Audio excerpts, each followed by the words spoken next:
Assalamualaikum warahmatullahi wabarakatuh. Jumpa lagi dengan para teman-teman pejuang UTBK tahun 2021. Waktu semakin dekat, tapi insya Allah persiapan kita sudah optimal. Pada video kali ini saya akan sampaikan tentang beberapa soal yang berhubungan dengan topik khusus animalia. Mudah-mudahan membantu dan mudah-mudahan menjadikan bahan referensi teman-teman untuk semakin yakin dan percaya diri menghadapi soal UTBK gelombang 2 besok pada hari Senin dan seterusnya. Oke, next. Nah, beberapa contoh soal yang saya peroleh ini nanti spesifik saya khususkan untuk soal-soal yang sering keluar ya tentunya. Kalau bab animalia itu adalah animalia tingkat tinggi, dalam hari ini adalah kelompok vertebrata yang saya dahulukan ya untuk saya bahas. Oke, beberapa soal yang muncul kemarin di beberapa teman yang sudah tes gitu ya. Nah ini, yang pertama, golongan vertebrata dikenal karena semuanya, ya ini beberapa ciri vertebrata, ciri dasar yang harus kita ketahui ya. Yang kedua, vertebrata yang dapat mengalami ekskuvifikasi adalah, ini adalah ciri umum yang harus kita pegang, dan konsep ini nanti akan bisa membantu kita untuk mengetahui konsep-konsep berikutnya. Jadi teman-teman, saya tampilkan tabel perbedaan ya. Jadi vertebrata itu kan kalau di dalam kelompok animalia itu adalah hewan yang punya tulang belakang ya. Dibagi menjadi 5 kelas, ada Pisces, amfibi, reptil, aves, dan mamalia. Semuanya punya ciri khas. Saya berikan gambaran umum. Ciri khas yang mencolok itu adalah ruang jantung, di mana Pisces atau kelompok ikan itu hanya 2 jantungnya, sedang amfibi 3. Setelahnya itu ruang jantung sudah sempurna 4, walaupun reptil ini 4 ruangnya masih sekatnya semu ya. Kemudian alat pernafasan ada insang, paru-paru dan insang untuk amfibi, sisanya paru-paru untuk reptil, aves dan mamalia. Kemudian suhu tubuh ini juga penting ya. Ada istilah poikiloterm atau suhu dingin, bersuhu dingin kalau bahasa umumnya, dan ada homoioterm atau berdarah panas. Kalau poikiloterm berdarah dingin, homoioterm istilahnya adalah berdarah panas. Nah, untuk kasus soal yang pertama ini, karena ini ada kata-kata semuanya, berarti tidak boleh tidak, semua anggota vertebrata itu punya. Kalau berdarah panas tentunya tidak, karena Pisces amfibi itu berdarah dingin. Menyusui anaknya tentunya tidak, itu hanya kelompok mamalia sesuai dengan namanya, mamal, kelenjar mami di spesifiknya. Kemudian bernafas dengan paru-paru semua juga tidak, karena ada yang bernafas dengan insang. Nah, ini yang paling tepat adalah D ya, mempunyai tulang belakang. Dari kata-kata vertebrae. Vertebrae itu adalah tulang belakang. Jadi dikatakan vertebrata karena dia punya tulang belakang. Yang ini hidup di darat tidak semua ya, karena bisa itu hidup di air. Jadi ini sebenarnya soal sangat gampang, sangat mudah. Tapi kalau kita tidak teliti, biasanya kita kurang cermat. Untuk itu saya merefresh kembali. Yang kedua, vertebrata yang dapat mengalami eksklusifikasi adalah, jadi eksklusifikasi itu ganti kulit teman-teman, ganti kulit tetapi secara periodik ya. Ini biasanya dikenal di kelompok reptilia. Kenapa? Karena reptil itu tubuhnya ditutupi oleh sisik atau kulit kering yang membutuhkan proses pergantian. Nah, kalau kita lihat opsinya di sini ada katak. Kalau katak jelas tidak ya, karena dia kulitnya itu basah, selalu basah, tidak butuh ganti. Di sini ada kelompok kura-kura, buaya, penyu, ular yang semuanya adalah kelompok reptil. Lalu mana yang paling tepat? Saya di sini pilih ular. Kenapa? Karena eksklusifikasi di sini adalah yang menyeluruh. Jadi ular itu kalau ganti kulit itu kayak kulitnya itu utuh ya, kulit lamanya itu kayak selongsong. Jadi dia keluar dari kulit lamanya itu utuh seperti ular aslinya, yang tapi sudah dalam bentuk selongsongnya saja, dan itu hanya dilakukan oleh ular. Kalau kura-kura, buaya, dan penyu itu biasanya hanya bagian tertentu kulitnya yang mengelupas, yang berganti, sedangkan ular itu seluruhnya dari kepala sampai ekor. Sehingga kalau kita temukan di alam itu ya, sisa kulit ular itu ya kayak bentuknya kayak ular sungguhan, karena dia utuh dari ujung kepala sampai ujung ekor mengalami pergantian atau eksklusifikasi. Jadi spesifikasinya jawabannya adalah ke ular. Oke, Berikutnya kita masuk ke kelompok-kelompok masing-masing ya, mulai dari Pisces sampai Mamalia. Saya mulai dari yang kelompok Pisces yang sering keluar. Nah ini hewan-hewan berikut termasuk kelompok Pisces, yaitu ada beberapa contoh hewan. Kita diberikan data ini, kita dipilih mana yang kira-kira masuk Pisces. Kemudian perbedaan antara ikan tulang lawan dan ikan tulang sejati adalah, oke, teman-teman, nomor atas ini hati-hati. Di bahasa umum kita nyebutnya ikan, tetapi sebenarnya dia bukan ikan. Makanya saya beri ini ya, kelompok ikan itu minimal ada 3 kelompok ya. Yang kita sebut dengan agnata, tidak berrahang, kemudian chondrichthyes, ikan tulang rawan, dan osteichthyes, ikan tulang keras. Semuanya harus bernafas dengan insang. Itu ciri spesifik dari kelompok Pisces atau ikan.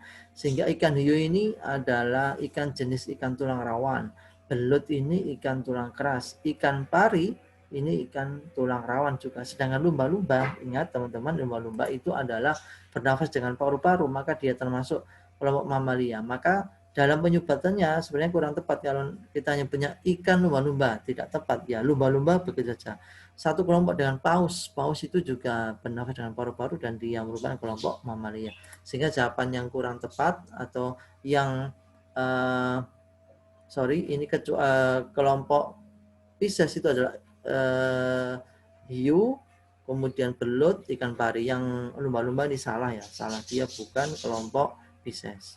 Oke, next. Nah ini perbedaan ikan tulang rawan dengan ikan tulang sejati atau tulang keras adalah apakah di insangnya, atau di sirip ekornya, atau di sisiknya, atau di jantungnya. Saya tampakkan gambar ya, antara yang sebelah kiri ini ikan tulang keras, yang sebelah kanan ini ikan tulang rawan. Banyak ciri yang sama, tapi yang membedakan saya lingkari. Nah ini, ada istilah operculum, ini penutup insang. Artinya insang ikan tulang keras itu tidak kelihatan dari luar. Dia ketutup yang namanya operculum. Sedangkan ikan tulang rawan itu ada insangnya, nggak ada operculumnya, dia bahkan ada celahnya. Sehingga insangnya itu kelihatan dari luar atau disebut dengan terbuka, karena ada celah insangnya. Yang kedua, perhatikan teman-teman sirip ekornya. Sirip ekornya pada ikan tulang keras itu simetris.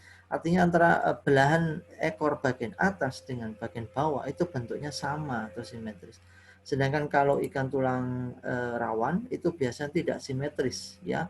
Di atas itu lebih besar dibandingkan bagian atau belahan ekor yang bagian bawah. Yang ketiga, ikan tulang keras itu sisiknya biasanya bentuknya sisik kasar.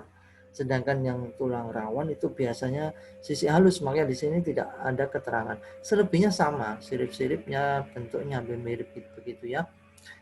Sehingga perbedaan antara ikan tulang rawan dan tulang sejati itu ada di insangnya betul, sirip ekornya juga betul, sisiknya juga betul. Yang salah ada struktur jantungnya, itu sama ya, 2 ruang. Jadi jawabannya adalah 1, 2, dan 3. Oke, next kita ke kelompok berikutnya. Ini kelompok amfibi ya. Setelah Pisces kita masuk amfibi. Soal-soal yang sering keluar itu ini. Amfibian berkembang biak dengan cara apa? Kemudian kalau reptil itu banyak menanyakan tentang ruang jantung ya. Karena reptil itu ruang jantungnya 4, tapi 4-nya itu belum sempurna. Ventricle kiri dan kanan jantung buaya dihubungkan oleh suatu lubang yang disebut. Nah ini saya bahas dulu yang amfibi ya. Saya berikan contoh gambar daur hidupnya amfibi. Saya fokuskan ke sini ya. Di sini teman-teman, ketika amfibi itu reproduksi, maka antara amfibi jantan dan betina itu sama-sama mengeluarkan sperma dan ovum di air. Ya, jadi dia tidak punya alat kopulasi. Cara reproduksi adalah dengan mengeluarkan sperma dan ovum di air, sehingga proses fertilisasinya itu di air, atau karena di air tidak di dalam tubuh individunya, maka dia disebut fertilisasi eksternal dan dia bertelur. Vivipar yang A ini adalah melahirkan, Vivi melahirkan ya, Mbak Vivi melahirkan. Itu cara cepat menghafalnya. Kalau ovi itu bertelur, dari kata ovum, ovipar itu bertelur.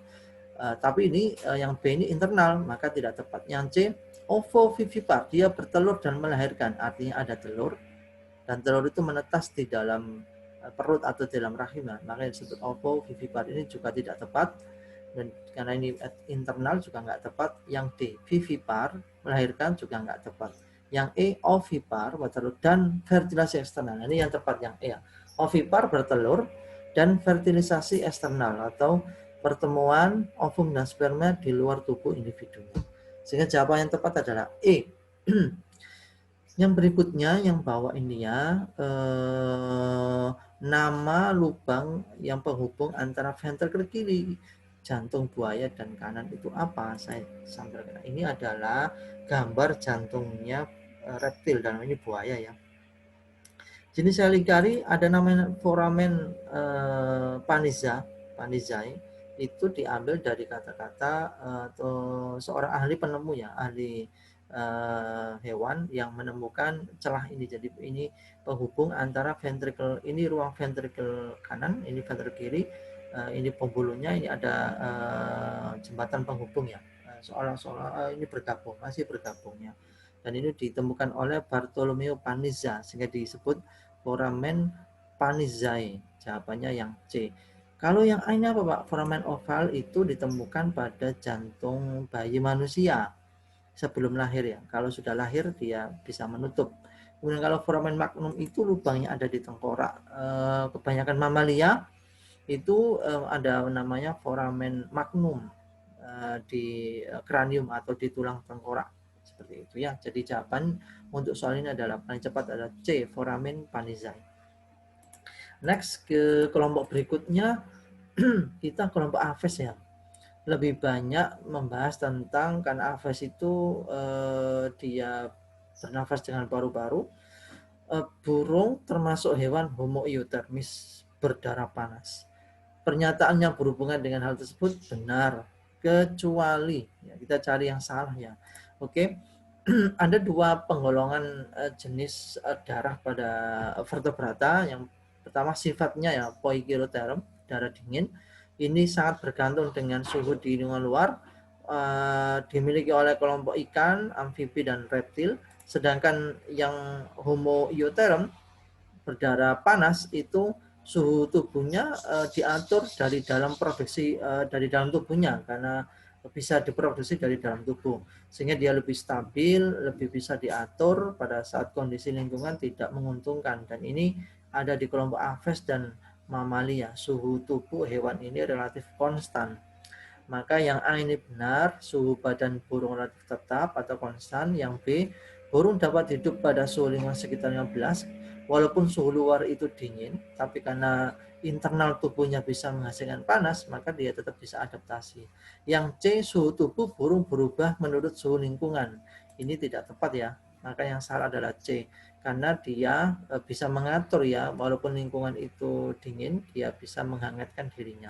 Yang D, burung mempunyai suhu lingkungan yang optimal untuk kehidupan. Ya, sama dengan manusia ya, sama dengan mamalia. Yang E, burung mempunyai toleransi suhu untuk hidupnya. Dia bisa mentoleransi, dia bisa beradaptasi sama dengan mamalia. Jadi yang salah adalah yang C. Oke, next kita ke kelompok berikutnya adalah hewan mamalia. Hewan vertebrata yang tidak termasuk kelas mamalia adalah, oke. Kemudian pada mamalia, vivipar terdapat pada hewan berikut kecuali, oke. Yang atas dulu ya. Ini ada paus, pesut, kuda laut, kuda nil, dan ikan duyung. Bukan ikan, duyung. Ini kelompok mamalia atau tidak? Oke, saya ini hati-hati ya. Karena kita menyebutkan di awam itu kuda laut, ya. Seolah-olah dia kuda, ya. Saya tampilkan ini gambar kuda laut, organisme kuda laut. Dia itu punya ini loh, gills. Ini adalah insang kalau bahasa kita, dan insang itu adalah alat pernafasannya kelompok Pisces. Maka kuda laut itu bukan mamalia, walaupun namanya seperti mamalia, kuda dalam hal ini kuda di darat ya, tapi dia sebenarnya adalah kelompok Pisces, begitu ya.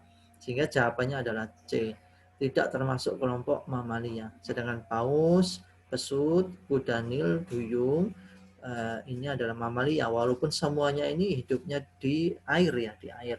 Tapi kalau kuda laut itu bisa karena dia bernafas dengan insang. Next, pada mamalia, vivipar tadi vivi melahirkan ya, terdapat pada hewan berikut ini kecuali lumba-lumba, jerapah, kelelawar, paus, atau platypus.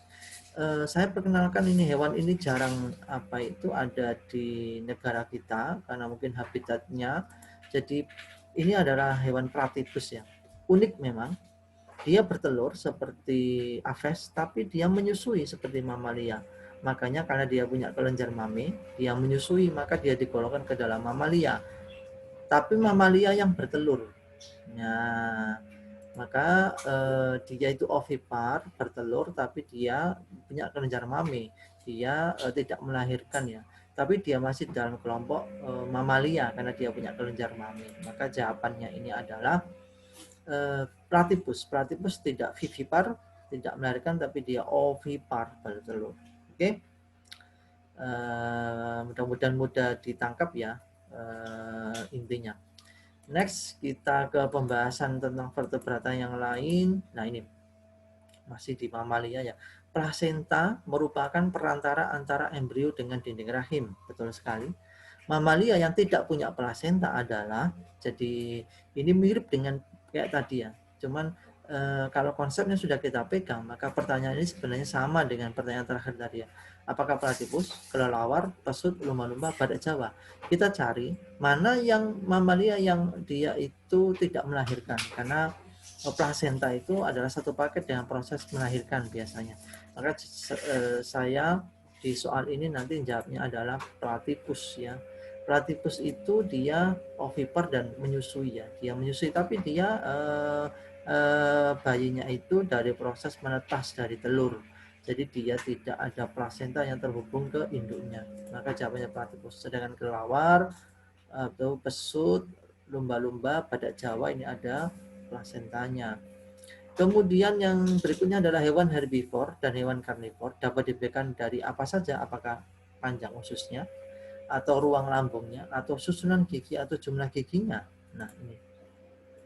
Saya berikan perbandingan antara yang sebelah kiri ini diwakili oleh rusa, ini kelompok herbivor, pemakan tumbuhan ya. Kemudian ini adalah serigala atau rubah, dia karnivor, pemakan daging. Kita ketahui dari gambar ini kelihatan untuk herbivor itu lambungnya ada 4 ruang, rumen, retikulum, omasum, dan abomasum. Sedangkan untuk hewan karnivor itu ruang lambungnya cuma 1. Yang berikutnya sangat jelas sekali ya, ususnya ini panjang ukurannya. Kemudian sedangkan karnivor ususnya pendek sekali. Maka di sini bisa kita simpulkan yang bisa membedakan antara herbivor dan karnivor itu panjang usus, betul ya, kemudian ruang lambung, betul, kemudian susunan gigi. Nah, ini saya tampilkan gambar perbandingan gigi herbivor dan karnivor. Kelihatan pada herbivor yang sangat berkembang itu gigi geraham, karena memang untuk mengunyah jenis-jenis makanannya itu karena berupa makanan dari kelompok tumbuhan, seratnya tinggi, selulosa tinggi, maka dia butuh pengunyahan yang ekstra. Maka yang berkembang adalah gigi geram. Sedangkan pada karnivor yang berkembang adalah gigi taring karena dia untuk mengoyak daging ya, sesuai dengan jenis makanannya, dia butuh proses pengoyakan, maka gigi taring yang berkembang pesat. Sedangkan untuk herbivor gigi geraham. Jadi yang nomor 3 adalah susunan gigi. Karena jumlah gigi tidak menjadi pembeda. Maka jawaban adalah 1, 2, dan 3. Perbedaan karnivor dan herbivor ada di ruang lambung, panjang usus, dan susunan giginya. Baik teman-teman, mudah-mudahan itu membantu memberikan semacam pengayaan, penambahan, dan persiapan untuk gelombang 2. Dan saya akan coba menghadirkan soal-soal yang HOTS ya, yang kemarin dilaporkan oleh beberapa peserta di kelompok 1. Untuk itu tetap ikuti video berikutnya, tetap di channel ini. Kita ketemu di video berikutnya. Sampai ketemu, tetap semangat. Wassalamualaikum warahmatullahi wabarakatuh.